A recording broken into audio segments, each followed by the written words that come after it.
বউ বলে মানো না, তাহলে এসব কি? ইরফান ভ্রু কুঁচকে বলে, কোন সব?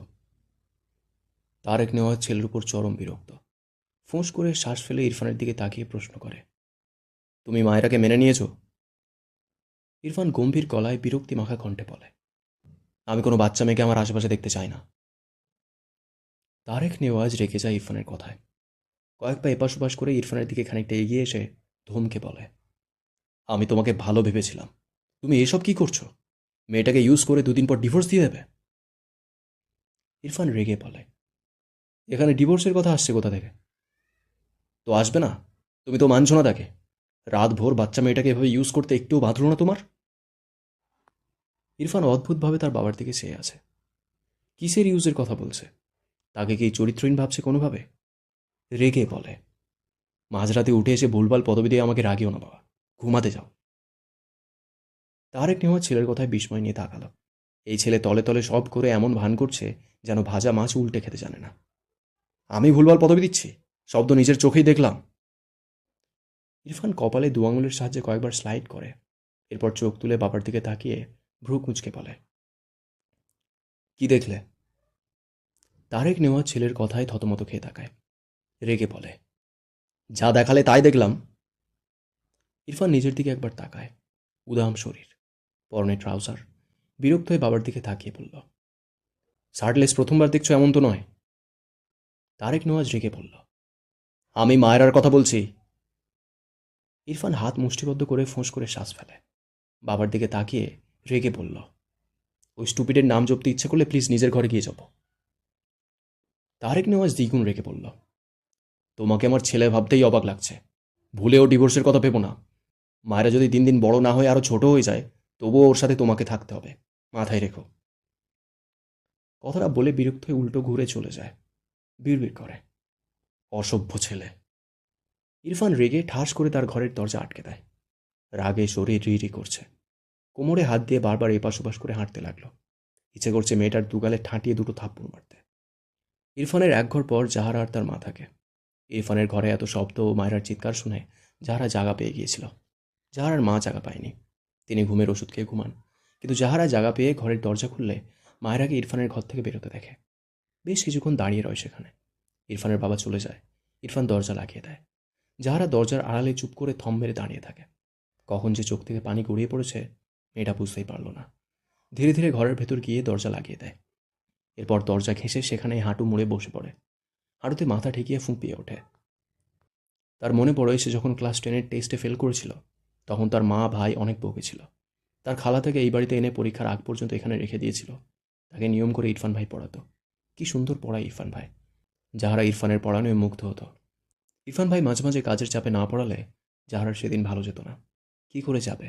যাহারা তো পুরো 1 ঘন্টার বেশি পড়ার পাশাপাশি ইরফান ভাইকে মুগ্ধ হয়ে দেখত।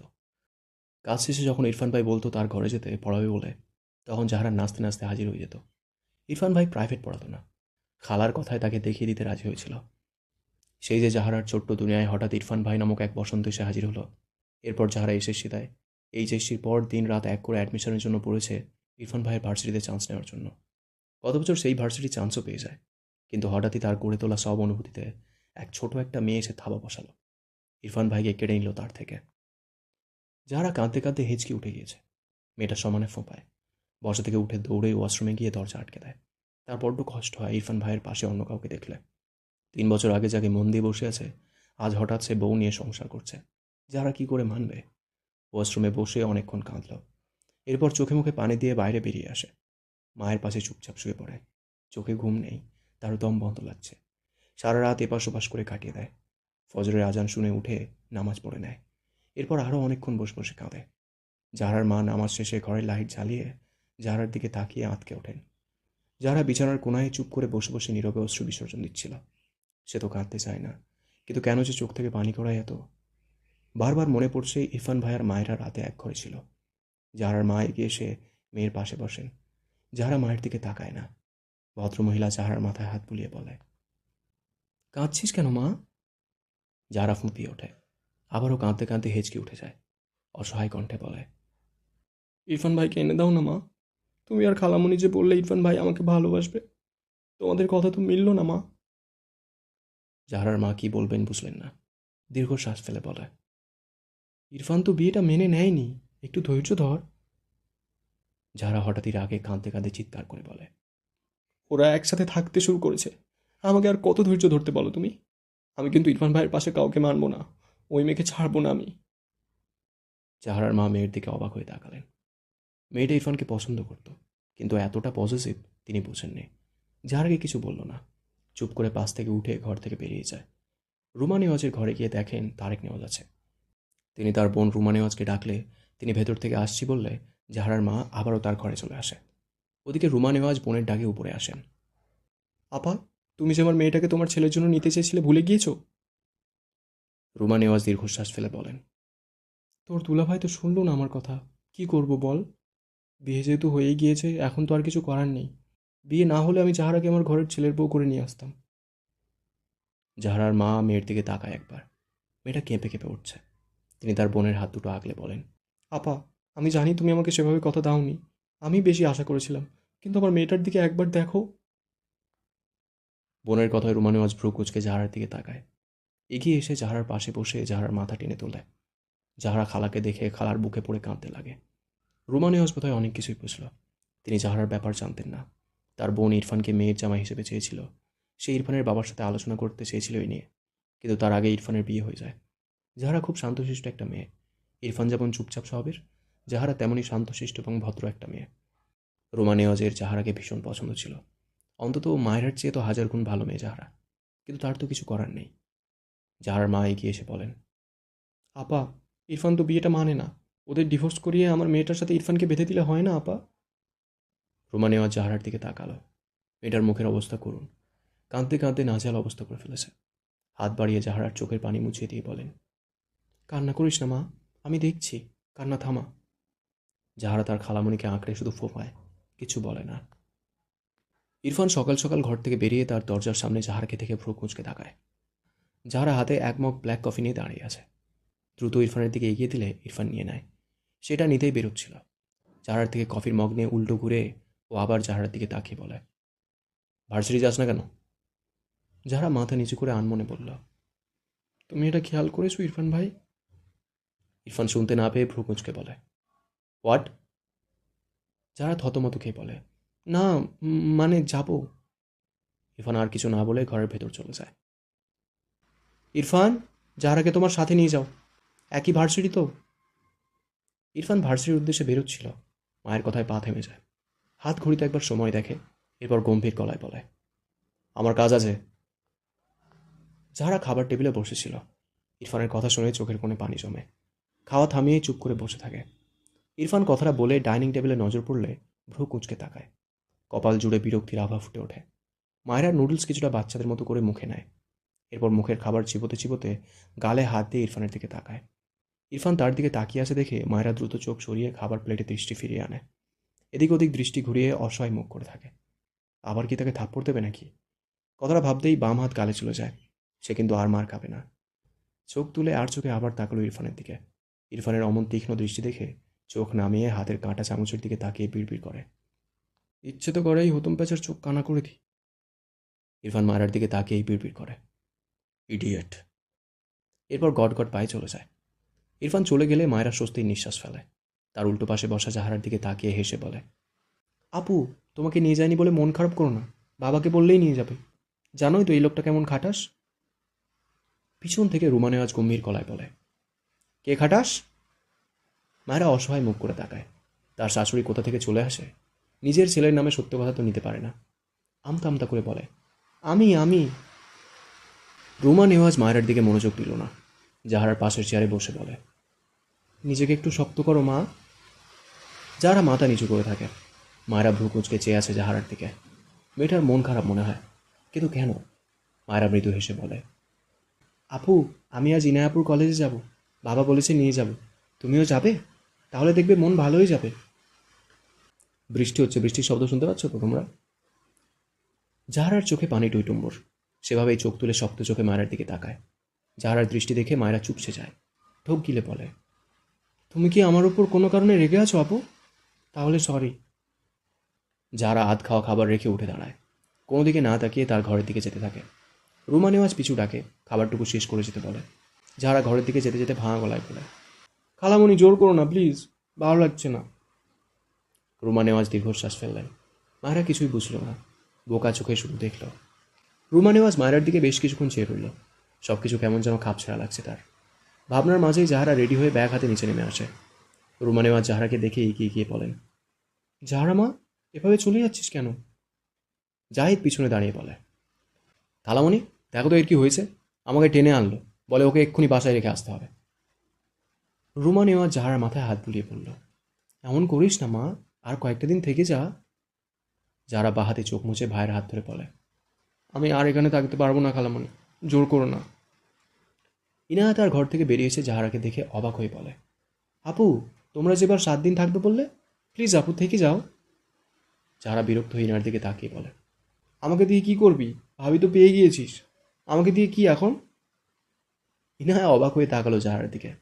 যাহারা এভাবে কথা বলছে কেন?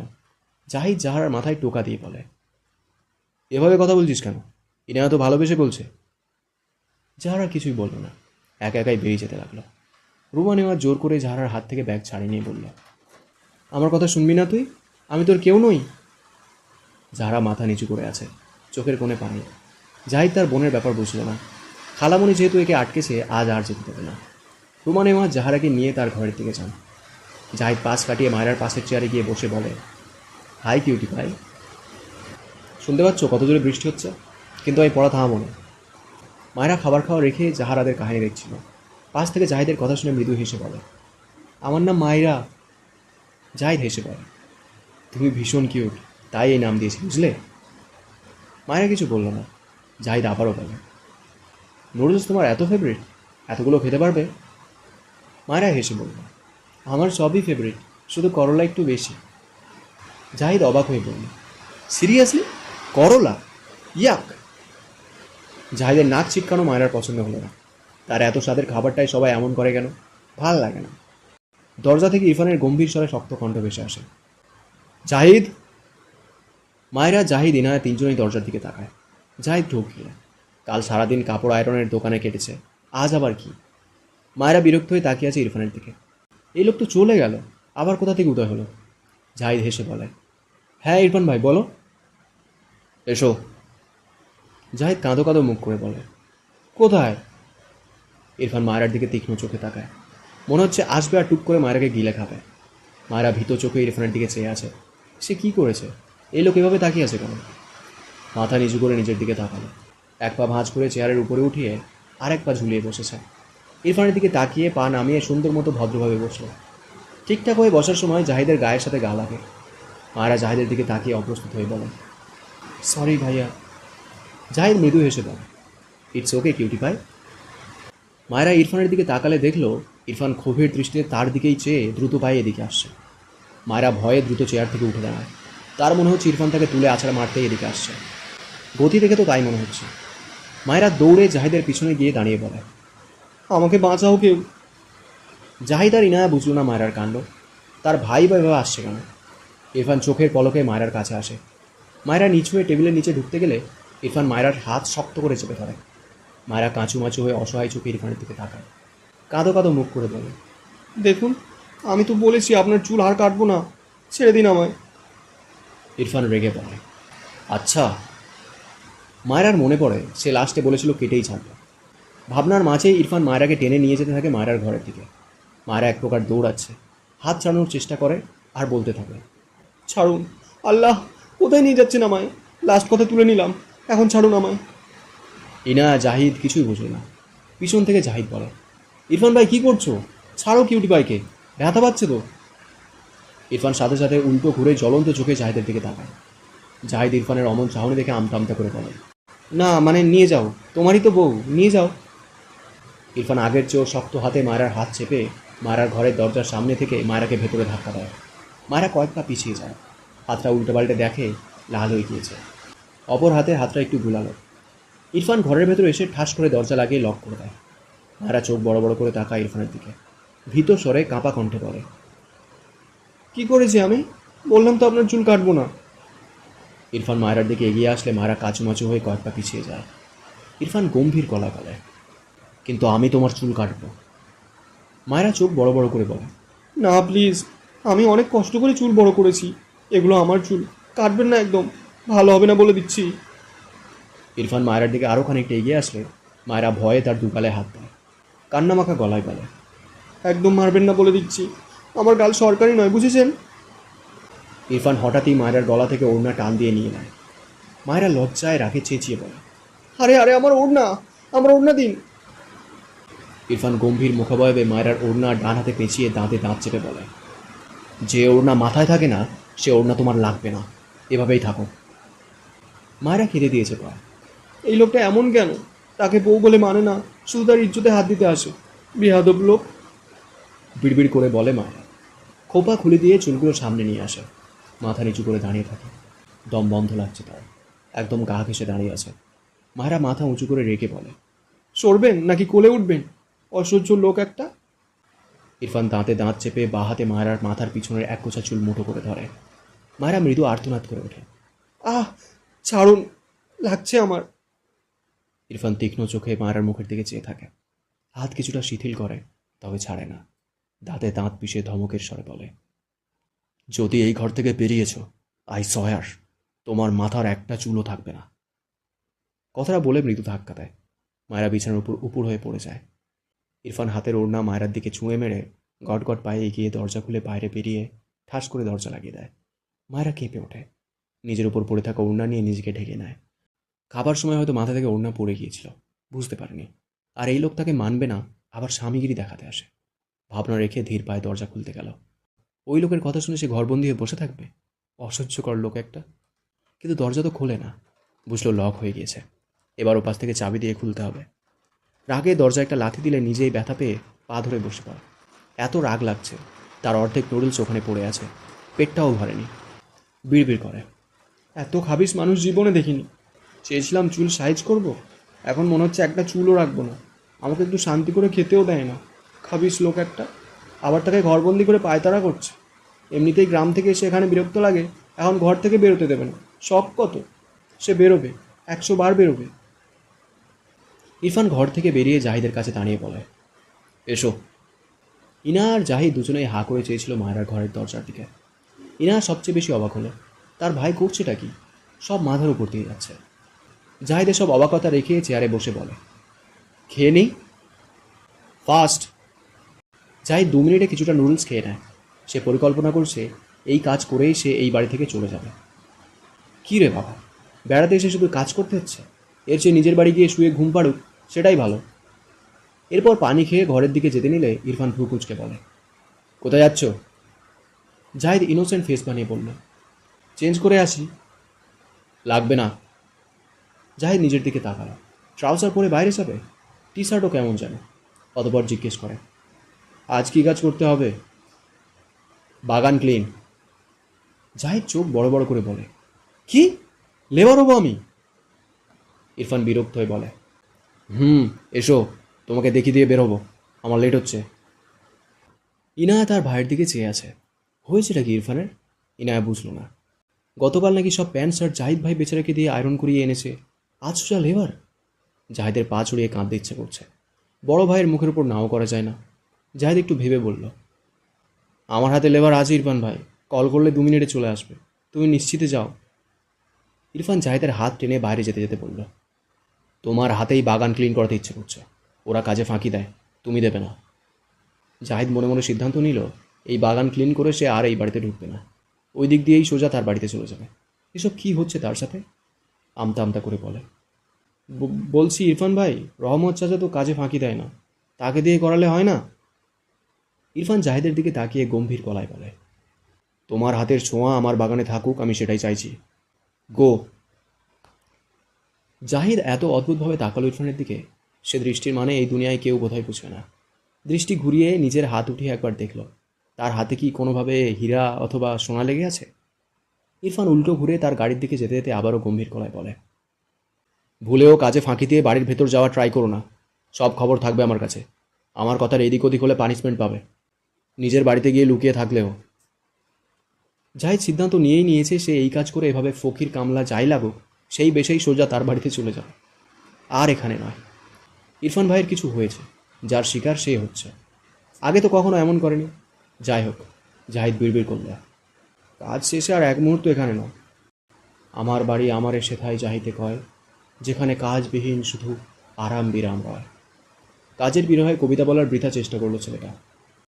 ইনায়া হাতে একটা ছোট্ট চিরকুট নিয়ে থম মেরে বসে আছে, বারবার ঢুক গিয়েছে। সে জানে এটা কে দিয়েছে।